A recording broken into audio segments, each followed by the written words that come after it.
On October 17th, 1946, CBS aired episode 215 of Suspense.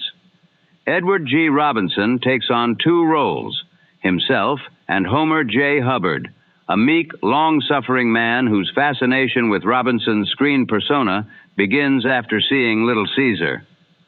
At home, Homer's frustrations with Ada Hubbard mount as he imagines a tougher, more decisive version of himself.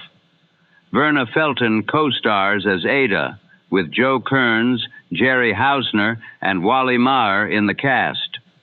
Lesley Raddatz wrote the script, and William Spier produced and directed. Roma Wines was the sponsor for this broadcast. Suspense presents The Man Who Thought He Was Edward G. Robinson. And now, our story begins.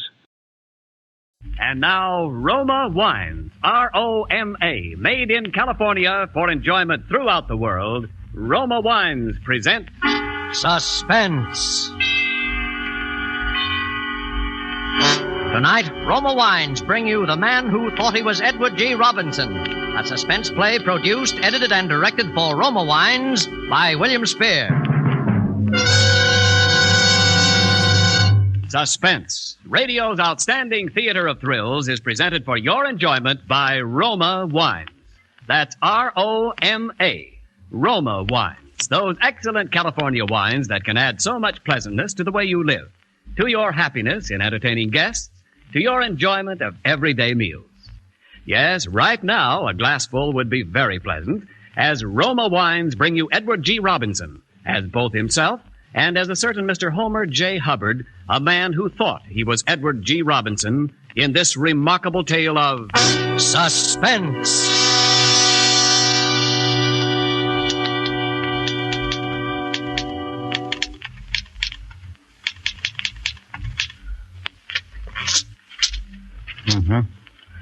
Yeah.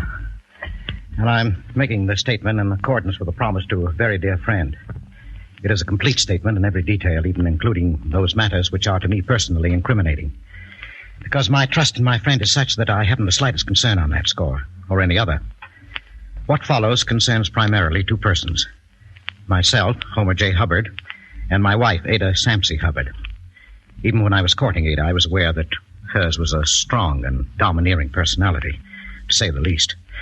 And after we were married, well, at first I put up with Ada's constant nagging and petty persecutions as best I could.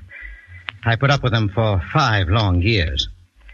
It wasn't until a memorable evening in 1930 that the first dim outlines of an escape and finally a plan began to take shape in my mind. Ada and I had gone to the movies to see a picture called Little Caesar, with an actor in it whom I had never heard of before.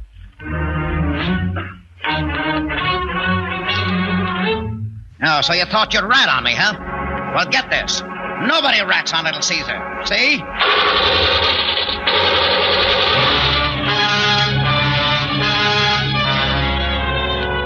The moment I saw that face on the screen, the minute I heard that voice, the world of reality around me simply ceased to exist. I lived that picture. I was Little Caesar. I was Edward G. Robinson. I was dimly conscious that my voice was like his, that even my face without my spectacles and with my hair parted differently might have been mistaken for his. But it was more than that. It was his personality that fascinated me and that I assumed. Calm, assured, tough, the kind of a man who made people do what he wanted done the way he wanted it done. Walking out of the movie theater, I knew something had happened that was going to change my whole life. There's the man. Little Caesar, they call him, and well, they may. What's his name? Edwin G. Robertson? No, Edward G. Robinson. Oh, Edward G. Well, I'll wait. You'll be hearing plenty about him from now on. He's no Caspar Milquetoast. Yes, dear. Is that all you have to say? Yes, dear. What does it take to arouse a little enthusiasm in you anyway? Well, Here you've seen a fine performance, a picture that would get anybody in the world excited. Yeah. And all you can say is, yes, dear. Yes, dear. Oh, I wish you were half the man that Robertson is.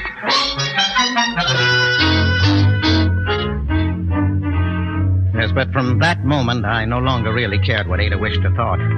I had begun my escape into a dream world of my own making, a world in which I was Edward G. Robinson. As the weeks went by, I began to identify myself with him more and more. I imagined myself in countless dangerous situations, And when no one was looking, I imitated him and affected his mannerisms. I would start daydreaming at my desk, wondering what the other people in the office would think if I suddenly exposed this hidden side of my personality. Good heavens. What's Hubbard gone mad? What's wrong? Is he joking? Okay, everybody. Now stay where you are. Hold your hands over your head. I don't want any monkey business, see? Now stand back there, Ryan. Any funny stuff from you, and I'll let you have it. Hubbard, this is preposterous. What do you mean by such behavior? Is this your idea of a joke? You see whether it's a joke or not if you make one false move. That's a gun. This isn't a water pistol I'm holding here, you know. Hubbard, you're fired. Leave this office immediately. Oh, don't make me laugh. I'm getting out all right, but I'm not fired, see? I'm even well-heeled, and that's where you come in, Mr. Ryan. Oh, look out, please. What he say? Please, Hubbard. No, be reasonable. Oh, shut up and do what I tell you. Keep your hands up in the air and walk over to that safe. Open it up. Get all the money out of it. Put it right here on the desk in front of me. Now get going. All right. I don't want to have any trouble with you, Ryan. I'm going to count 3, and if you're not moving when I finish, you'll never move again, Hubbard. see? Hubbard. 1, 2... Hubbard. What are you daydreaming about? You better get busy, or I shall be forced to report you to Mr. Pemberton again. Oh. I'm sorry, Mr. Ryan. I'm terribly sorry. I can't understand what could have come over me. Well, that's the way it went. At the office, walking down the street, riding home on the bus. My life outwardly calm and well-ordered, possibly even dull, was actually 24 hours of harrowing adventure with myself as the central figure. I saw every Edward G. Robinson picture that came out. It was the day after seeing Brother Orchid for the 3rd time that Ada finally caught me. I was shaving that morning and talking to myself. Okay, you rat. You asked for it. If you don't come out, we're coming in and get you, see? Now we're coming in shooting. What's that? Oh, yeah? And only a dirty yellow rat would say that. Okay, boys, let him have it. Well, of all the fool performances I ever heard of, this beats all. What in the world are you jabbering about in here? Well, it's really nothing, dear. I was just sort of trying to imitate Edward G. Robinson. You were what? Yes, I was. Edward G. Robinson? That's right. Oh, that's rich. Oh, no, I can't believe it. Well, I was. You were trying to imitate Edward G. Robinson. Yeah. Oh, I can't stand it. But don't stop. Oh, no. Don't let me interrupt the performance, Mr. Movie Star. Don't laugh. Come on. Do your act for me. Well, dear, I don't see anything so funny about it. Maybe you don't, but you're the only person in the world who wouldn't. Well, I'll leave you to your rehearsing. But why don't you imitate Donald Meek or Shirley Temple? I think you'd find it easier. It was right then that I decided to kill her.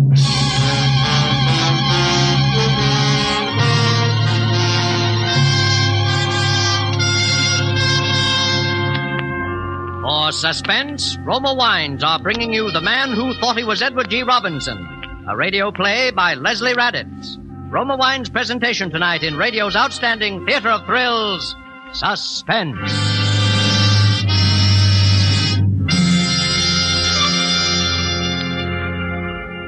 Between the acts of Suspense, this is Ken Niles with a friendly suggestion. When friends make you feel perfectly at home, no matter how unexpected your visit, that's hospitality. Such is the hospitality of millions of Americans who always keep Roma wines on hand. For there's a Roma California wine to please any guest, on every occasion. For friendly entertaining, serve Roma Sherry or Muscatel. For gracious dining, enjoy Roma Burgundy or Sauterne. Whichever Roma wine you choose, you're sure of finer taste every time. For to bring you better-tasting wines, Roma Master Vintners, with America's finest wine-making resources, guide California's choicest grapes to tempting taste perfection. Then, along with Roma wines of years before, this rich taste treasure awaits selection from the world's greatest wine reserves for your pleasure. That's why Roma wines are always better tasting. Proof? More Americans enjoy Roma than any other wine. So insist on Roma, R-O-M-A, Roma wines, largest selling wines in all history. And now, Roma Wines bring back to our Hollywood soundstage Edward G. Robinson, appearing as both himself and as Homer J. Hubbard, the man who thought he was Edward G. Robinson, in a tale well calculated to keep you in suspense.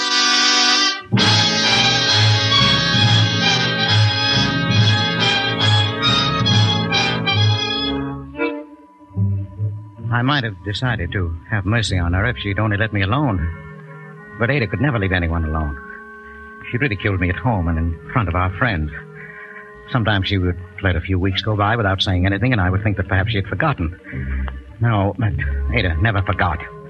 She would wait until we were in a group of people, and then she would come out with it. Why, my dear, you mean I haven't told you about Homer's dream world? He thinks he's Edward G. Robinson. Tell us, Mr. Homer G. Robinson, when do you think you'll be getting your next contract from Hollywood? Oh, you folks have got Homer all wrong. He's a killer at heart. Just a cold-blooded killer.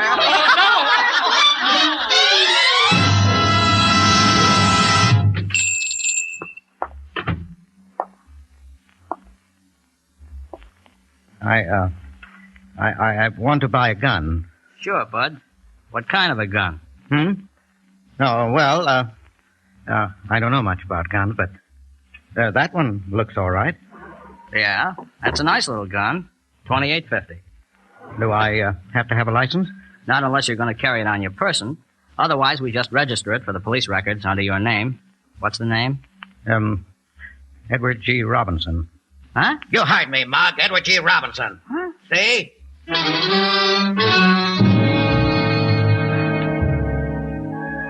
Oh, I had made my plans very carefully. My plan was that her murder would look like suicide. It would be a night when the moon was full so that I could see her head on the pillow and aim carefully. I would fire the shot, quickly wipe my fingerprints from the handle of the gun, then push it into her hand. Then, as the shocked and bereaved husband, I would call Dr. Wallace. The police wouldn't come until later, and when they did, I would be ready for them. I was so busy laying my plans that I hadn't been reading the papers and had to be told the big news. Homer? Oh, I beg your pardon. Mr. Robinson. Would you mind passing the spinach? That is, if you're not too preoccupied in planning your next murder. Yeah, you held up any banks lately, Homer? Here you are, dear. Oh, say, that reminds me. Yeah. All kidding to one side, as the fellow says. Did you know that he's going to be here in town next week? Who? What? Edward G. Robinson. He's Huh? going to address the hobbyist convention. Is that so? Yeah. My, I'd like to hear him. I would, too. I'd like to see what a real He-Man is like, not just a poor imitation.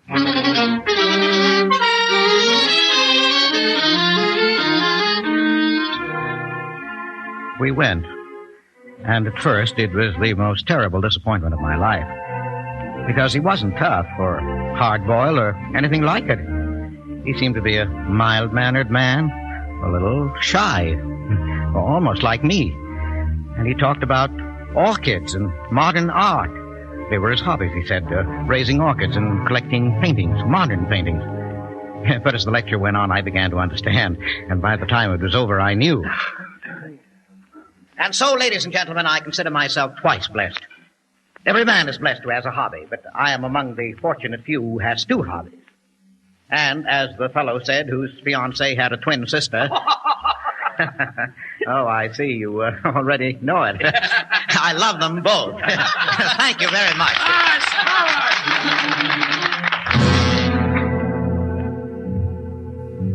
Later that evening, I made an excuse to get away from Ada and went down to the hotel where I knew Mr. Robinson was staying. I bribed the bellboy $1.75 to tell me which was his room.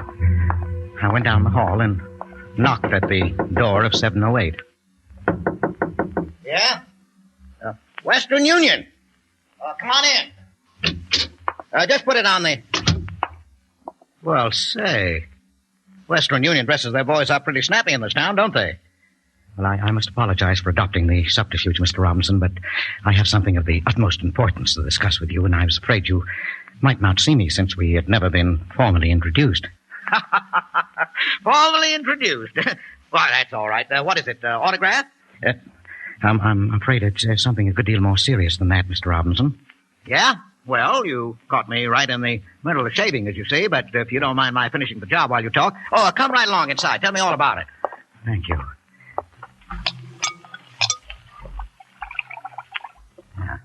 Well, now, what's on your mind?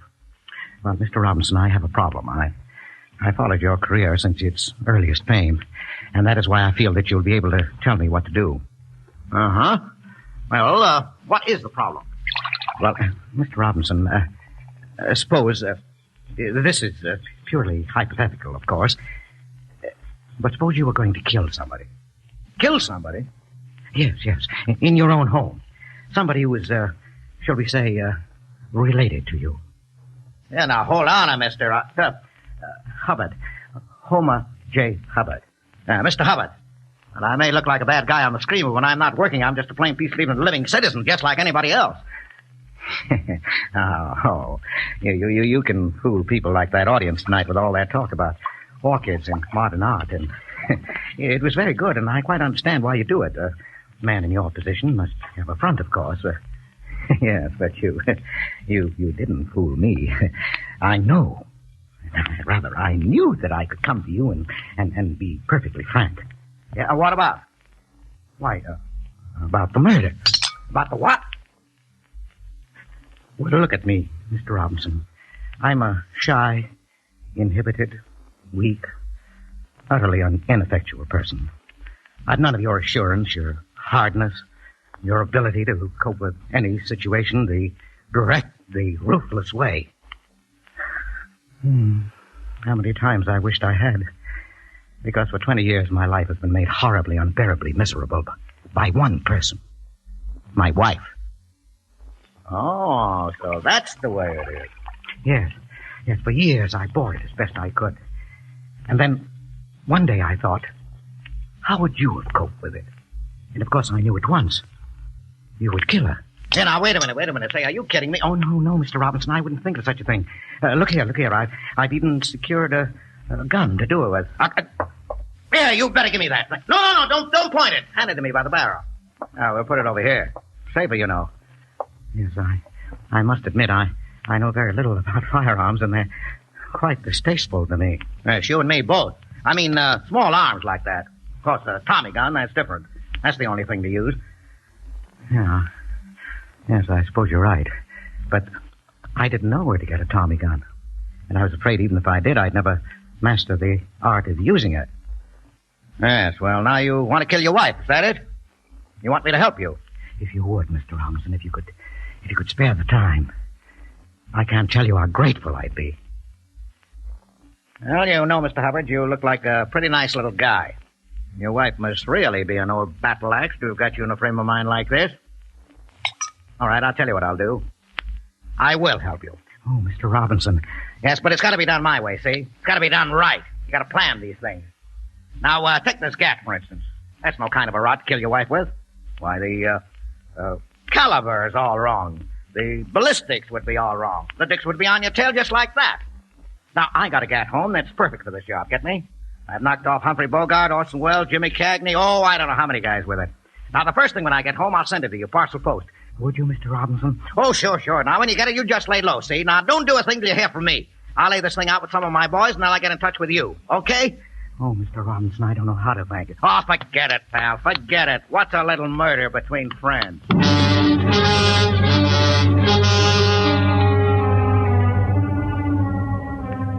I could scarcely maintain my composure in the 2 days that followed.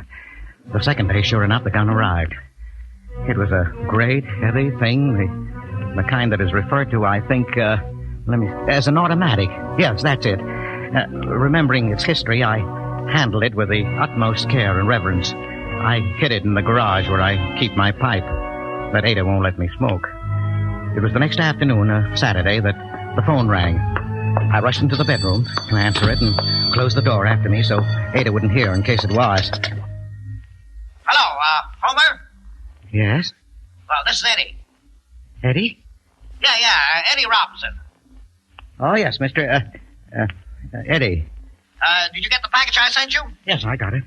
Okay, now, but don't fool around with it, see, until the time comes. It's kind of tricky. Oh, no, I won't. Now, listen, if we're going to do this, the sooner the better. The deadline's tomorrow night, midnight. Now, here's the layout. You go to bed just the same as you always do, but have that gat handy and leave the front door open.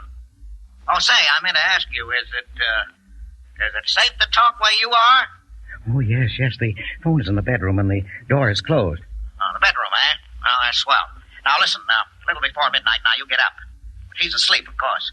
Now, you take a spot just outside the bedroom door where you can keep an eye on her, and on the front door, too, see? Yes? At midnight, I'll contact you. We'll do the job and make a quick getaway, and you can hole up in the hideout I got until the heat's off. Get it? Tomorrow night. Midnight. I'll do everything just as you say, Eddie.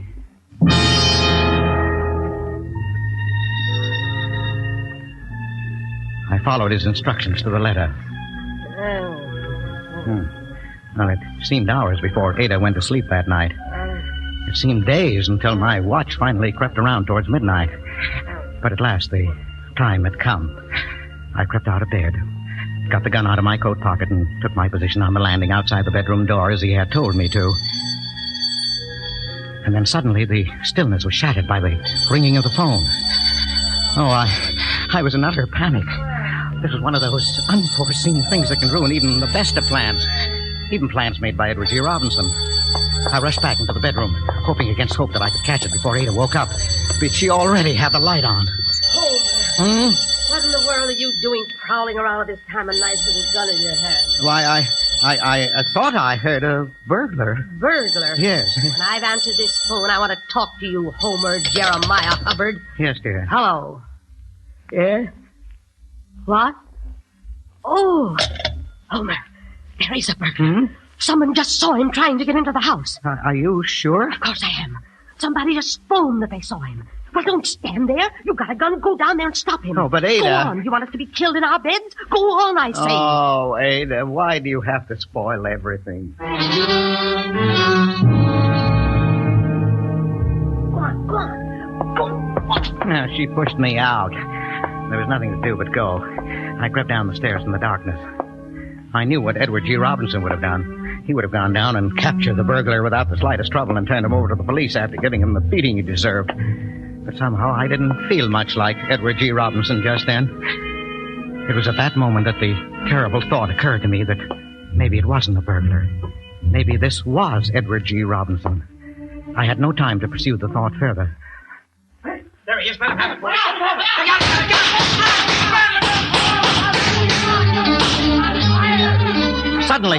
Suddenly there was a barrage of shots and a confused yelling of voices. In my terror, I suppose I must have squeezed the trigger of my own gun because it began jumping and flaming in my hand. I tripped on something, and the next thing I knew, I was toppling headlong down the stairs. And that was the last I remembered.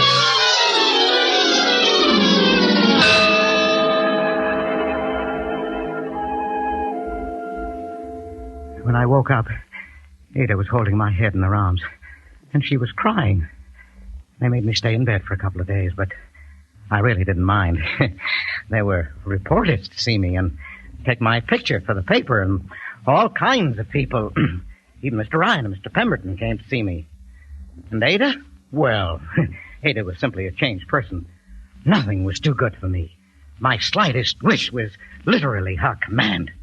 If the whole thing hadn't been an accident, if I planned it that way, it couldn't have turned out better. And then, as the final climax that afternoon, when the phone rang by my bed... Yes? Oh, yes. Mr. Eddie. You did, eh? Who is it? Quiet. It was nothing, really. Yeah, well, about that, things have changed. Quiet now. Will you be quiet when I'm talking to somebody else? Yes. Now, don't give me all excited. Excuse me. Mr. Eddie. Yes, they have changed quite a lot. I don't think we'll have to go through with it. That's right. Oh, sure. She's right here. Just a minute. Eddie wants to talk to you. Eddie? Yeah, sure. Eddie Robinson. Quite a pal of mine. You mean Edward G. Robinson? Oh, yes, the Robin. You know. We had quite a little chat that night. He was in town after I left you. We got pretty chummy. Here. She's going to talk to you, Eddie. Yes. Hello. Oh, yes. Yes, Mr. Robinson. Oh, I know he is. Oh, I certainly will, Mr. Robinson. Oh, I know I'm lucky. All right, Mr. Robinson. Goodbye. Oh, Homer. He knew all about it. He'd seen it in the papers. Yeah, so he said. And he said you were a hero, a real hero. Bigger than any movie hero that ever was. He did, huh? Oh, Homer. Well, if Eddie Robinson says I'm a hero, I guess maybe I am.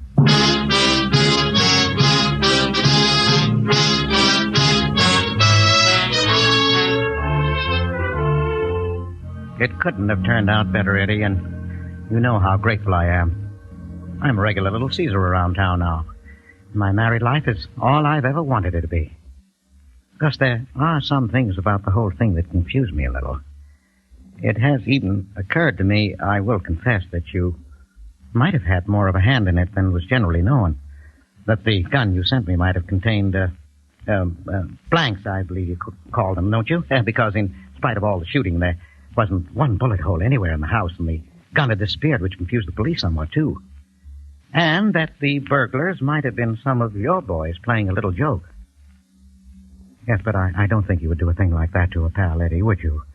No, I don't even think you would use the statement that you asked me to send you to hold over my head as a guarantee that I wouldn't try to kill Ada again. Not that I ever would.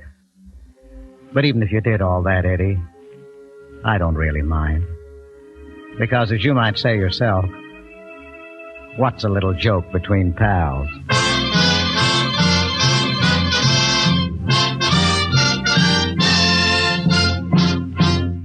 Suspense. Presented by Roma Wines, R-O-M-A, made in California for enjoyment throughout the world. And now, this is Ken Niles with a double helping of compliments for you, Mr. Robinson, for your excellent performances in both the roles you played tonight. And here's a note from the control room. Bill Spier, our producer-director, says you sounded remarkably authentic as Edward G. Robinson, and very sincere as the little man who wanted to be. Well, thank you very much, Mr. Niles, and a bow to you, Bill.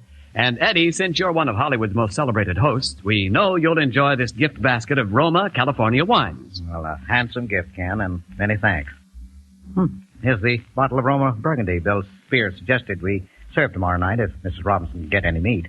Well, Eddie, during these shortage days, when you rarely find the porterhouse steak or juicy roast you want, Roma Burgundy rescues many a meal.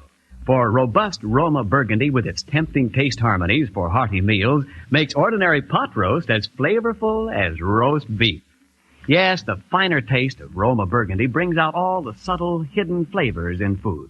Adds richly to mealtime pleasure. Sounds mighty good. Well, Roma Burgundy is mighty good because only Roma, America's greatest vintner, selects from the world's greatest reserves of fine wines. Only Roma possesses so vast a treasure. That's why every Roma wine is better tasting every time. No wonder more Americans enjoy Roma than any other wine. Well, you've convinced me, Ken. And now tell me, who stars on Suspense next Thursday? It's that very lovely and very talented actress, Miss Susan Hayward. Well. In a play about a wife, a husband, a blackmailer, and a remarkably ingenious murder plot. I think you'll want to listen, Eddie. Well, why should I want to be different from everybody else in the country, Ken? I certainly will listen. Good night. Good night, Eddie, and we're looking forward to seeing you in your new Thalia production, The Red House. Next Thursday, same time, you will hear Miss Susan Hayward as star of Suspense. Produced and directed by William Spier for the Roma Wine Company of Fresno, California. In the coming weeks, Suspense will present such stars as Judy Garland, Jack Carson, Brian Dunleavy, Cary Grant, Roddy McDowell, and others. Make it a point to listen each Thursday to Suspense, radio's outstanding theater of thrills.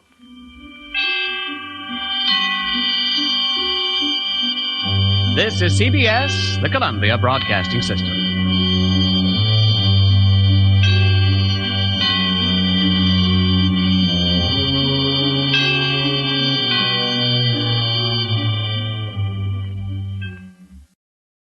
You have been hearing Suspense, the man who thought he was Edward G. Robinson. Good night, and thank you for joining us.